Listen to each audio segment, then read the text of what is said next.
அனைவருக்கும் வணக்கம். இன்னைக்கு ப்ரீ மார்க்கெட் அனலைஸ்ல எந்த விலைக்கு எபோ சஸ்டைனா பிலோ சஸ்டைனா மார்க்கெட் என்ன டைரக்ஷன் இருக்குன்றது பார்க்கலாம்.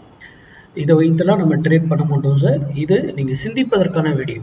மார்க்கெட்டுங்கிறது மேக்ஸ் சார்ந்தா இயங்கும் அப்படிங்கிறதுக்கான ஒரு எக்ஸாம்பிள்ஸை தான் நம்ம தினமும் இதை கொடுக்குறோம். இதை வச்சு நம்ம கிட்ட படிச்ச ஸ்டூடெண்ட்டோ இல்லை யாருமே பார்க்குறவங்களோ கூட ட்ரேட் பண்ணக்கூடாது.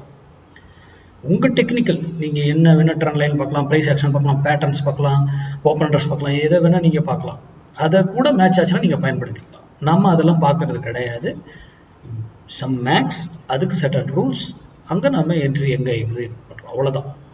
ஏன்னா பப்ளிக் டொமைனில் கொடுக்குறதெல்லாம் யார் கொடுக்குறதையும் என்றைக்குமே நம்பாதீங்க, இன்க்ளூடிங் மீ. நான் கொடுக்குறதையும் சேர்த்து தான். நீங்கள் படித்து ஆராய்ந்து அதுக்கப்புறம் அது சரியாக இருந்தால் மட்டும்தான் அதை எடுத்துக்கொண்டு வர்த்தகம் பண்ணணும், இல்லையா பண்ணக்கூடாது. சரி, இன்னைக்கு மண்டே. நம்ம சேனலுடைய ஸ்லோகன் படி மண்டே ட்ரேட் மிஸ் பண்ணக்கூடாது, ஃப்ரைடே ட்ரேடு லாஸ் பண்ணக்கூடாது.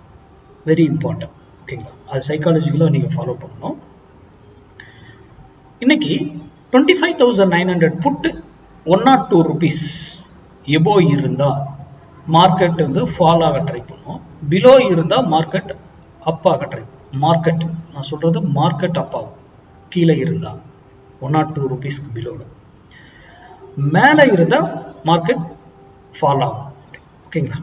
அப்போது நீங்கள் 102 rupees 25,900 புட் இருக்கும்போது நீங்கள் உங்கள் டிசிஷனை எந்த பக்கம் எடுக்கணுமோ நீங்கள் உங்கள் டிசிஷன் எடுக்கலாம். அதில் ஃபால்ஸாகவும் இருக்கும், மேலேயே கூட இருக்கலாம், டக்குன்னு விழும். அதெல்லாம் ஏன் ஃபால்ஸாக நம்ம ட்ராப் பண்ணி ஏமாத்தும், கீழே இருக்கும் டக்குன்னு மேலே தூக்குவாங்க. அதெல்லாம் ஏன் நடக்குது அப்படிங்கிறதும் கண்டுபிடிக்க தெரியணும். டைமிங் முக்கியம். டைம் வந்து நம்ம டைமிங்லாம் சொல்லிக் கொடுப்போம். அந்த டைமிங்லாம் வெரி வெரி இம்பார்ட்டன்ட்.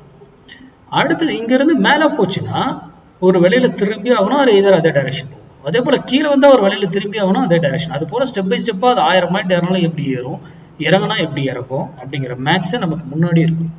லைவ்ல போயிட்டு இதை மாற்று அதை மாற்றுங்கிற கான்செப்டே கிடையாது. எல்லாமே பிஃபோராகவே நம்ம கால்குலேட் பண்ணி ப்ரிப்பேர் பண்ணி சார்ட்ல வேல்யூஸ் எல்லாம் ஆட் பண்ணி வச்சிருக்கோம். ஓகேங்களா? அப்போது இதுக்கு இந்த ஒரு வேல்யூ மட்டும் கிடையாது அப்படிங்கிறது உங்களுக்கு புரியும். ஏன்னா அதுக்கு நிறைய வேல்யூ இருக்கு. அது அங்கங்கே போனால் ஒரு வேலையில போனால் திரும்பி ஆகணுங்க. ரிவர்சல்னு ஒரு பாயிண்டே இருக்கு.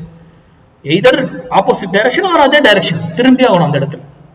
அப்போ இதெல்லாம் ஏன் நடக்குது அப்படிங்கிறது சிந்தித்து செயல்படுங்க. நன்றி, வணக்கம், வாழ்க வளமுடன்.